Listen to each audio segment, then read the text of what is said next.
Hey everyone, so One Piece chapter 1049 just came out and the raid succeeded. Just kidding, it probably didn't. It might have, but it probably didn't. So, let's get this stuff out of the way, because this is the type of chapter where I have to talk a little bit about raid succeeding, failing, etc. before I can get into my general thoughts on the chapter. So, as a reminder, in my chapter 1048 review, which you can find on the March Archives channel, the three things I thought would happen this chapter are: Luffy probably wins the clash, Kaido's flashback begins, and Momonosuke moves Onigashima out of the way. Those are basically exactly what happened. This chapter was not a surprise. This is what was expected to happen. Luffy was probably going to win this clash. The question is, did Luffy put Kaido down for good? Now, for a long time now, for many videos, I think I've been saying that Kaido's flashback and after the flashback is really where any sort of reversal would happen, and that most likely we would get to a point where it seems as though Luffy has won. That would be the point where Kaido's flashback begins, and from then on we could expect a turning point. So nothing that's happening so far is out of the ordinary or unexpected. Obviously, if Kaido's flashback does not continue and he is basically shown to be permanently defeated in the next two chapters, then that theory is totally wrong. But at the moment, this is playing out basically how you would probably expect it to play out if Oda is going for a reversal, which is hero seems like he's about to win, villain gets his flashback, villain turns things around. So let's wait and see. I think in the next two chapters or so, I would say probably two chapters. Within the next two chapters, we can probably get to some sort of concluding point where we know if it's going one way or another, right? By that I mean either Kaido's flashback picks up again in the next two chapters, in which case we can expect something more, and we can expect things to go on a little bit longer, and we can expect probably something interesting to happen at the end of that flashback, or there is no continuation to Kaido's flashback. This chapter was all we got, and that means that the raid is over, the alliance won, etc. So in two chapters, if we do not pick up Kaido's flashback again, at that point I will, yes, of course, say I was wrong, I admit I was wrong, blah blah blah, concede, etc. The reason I say two chapters and not one chapter is because Oda may very well do a thing where for one chapter he makes it appear as though everything is, good, fine, happy, they all won, etc., and then continues to pick up Kaido's flashback in the next chapter, leading to something more interesting. So, two chapters I think is fair. I doubt Oda would drag things on and leave things ambiguous for more than two chapters. So, in the next two chapters, let's make that very clear, if Kaido's flashback does not pick up in the next two chapters, or there's no indication of something more within the next two chapters, then we're done. The raid did in fact succeed. I don't think that's the case. I'll probably save my arguments for that for another video and not bore you guys with that, probably for next Friday video. Yeah, next Friday's video, I think that makes sense. But I'm not going to bore you guys with that here. In this video, I think I'm just going to talk about the three main points from this chapter. Well, really one main point from this chapter, which is Kaido himself and what we learned about Kaido himself over the course of this chapter, because I think that was by far the most interesting thing. That's actually not true. The most interesting thing by far was what Luffy said. What Luffy said was by far the most interesting point to come out of this chapter, and actually it really, the statement that he made this chapter recontextualizes so much of the series. That's a video that is coming out next Tuesday. So I want to do that before I talk about the raid, blah, blah, blah, blah, blah, because I think that's a very important video to put out. Whether you think raid's going to succeed, fail, whatever you think, all right? Next Tuesday's video, I think, is a very interesting video because it goes into a side of Luffy that I think we just got a major revelation on. And I do think that it's something very important and very interesting to discuss because there's so much of the series that we can go back and look at now with a new lens based on what Luffy just said. So, Luffy video coming soon. I'm not going to talk about Luffy here. I could talk about Momonosuke. Not much to talk about, really. Let's just put this into perspective, which is that out of the gigantic cast of characters in Wano, about 50, God knows how many characters, right? 20, 30, 50 characters or something along those lines. This is a huge cast of characters. Among maybe 50 characters in Wano, there's only one character who actually had a significant character arc in these 140, 50 chapters or so. Only one character that there was any time devoted to actually having a notable character arc. That was Momonosuke. So you could say that Momonosuke was basically carrying the entirety of Wano's character-driven storytelling throughout this storyline. So you could say that if this is how the single character arc of note in Wano wrapped up, with maybe 3-4 panels this chapter, and that was what this entire character arc was leading up to, you could say, well, I'll let you guys fill in the blanks of what you could say about that. if that truly is the case. Luckily, I don't believe that's the case. I don't believe we're done with Momonosuke yet.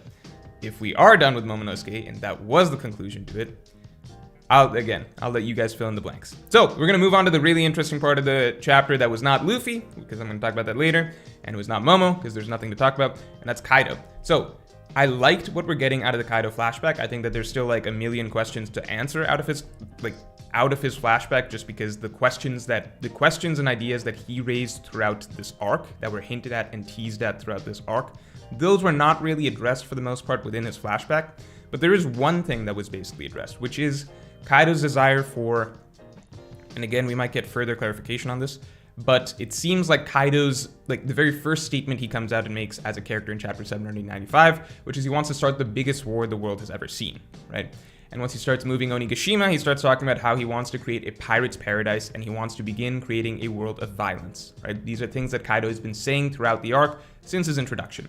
So with this chapter, we finally got some insight into why that is, and it's actually very similar to how Big Mom seems to think, just coming at it from different perspectives. They both seem to actually value equality in a way, they just go about it very differently, and it's based on how they grew up in their formative experiences. So for example, with Big Mom, why does she want to create a world where everybody is equal? Well, that's because that's what Mother Caramel told her, right? Mother Caramel told her that that's right, a world where everyone can see eye to eye, etc. It's just that Big Mom was a kid when she got this information, and then Mother Caramel died of mysterious circumstances, so Big Mom just grew up with this really warped sense of what an equal world would mean. So one, gigantification, she wants everyone to be literally the same size and literally see eye to eye. But two, how is everybody going to be nice to each other? How is she going to make sure that everyone is kind and fair and equal? Well, she says that I will force them to. I will be the the benevolent, all-powerful ruler, the mighty queen, Big Mom. That's basically what she says multiple times throughout Whole Cake Island, both at the end of her flashback and during, I think, chapter 900, where she's going through that, hallucination and everything like that. So that's Big Mom's vision of an all-equal world. Basically, you would say like an authoritarian world where a all-powerful tyrant forces everyone to play nice and be equal and fair, right? So that's one idea.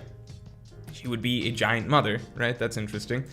Kaido's, on the flip side, is, well, Kaido, he didn't grow up with a figure like Mother Caramel. Kaido grew up in basically a war-torn land.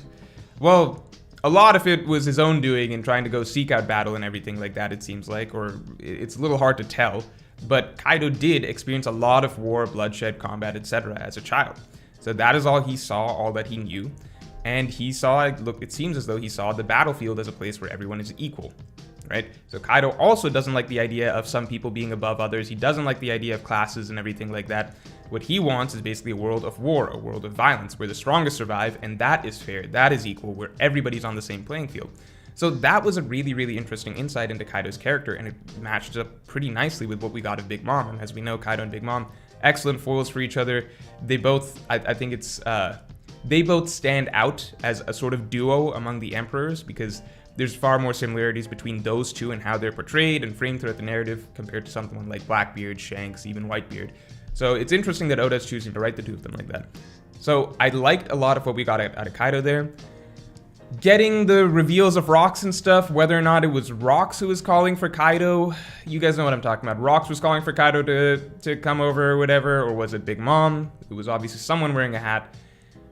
It's hard to say. I think it'd be really, really cool if Rox was the first wearer of that straw hat, but that wouldn't really make sense because Roger, we knew from the Rayleigh flashback, had the straw hat. But that is something I saw people toss around. I just thought about it for a second. It doesn't really make sense, does it? So I think at the very least with Kaido, we got some insight into one aspect of his motivation, why he wants to create a world of violence, right? So one aspect of his motivation. I think that's pretty interesting. I think everything else, why he wanted to come to Wano, why enslave Wano, what, like the pirates betraying, like there's so many things about Kaido's character that I've talked about in past videos that are still yet to be fleshed out.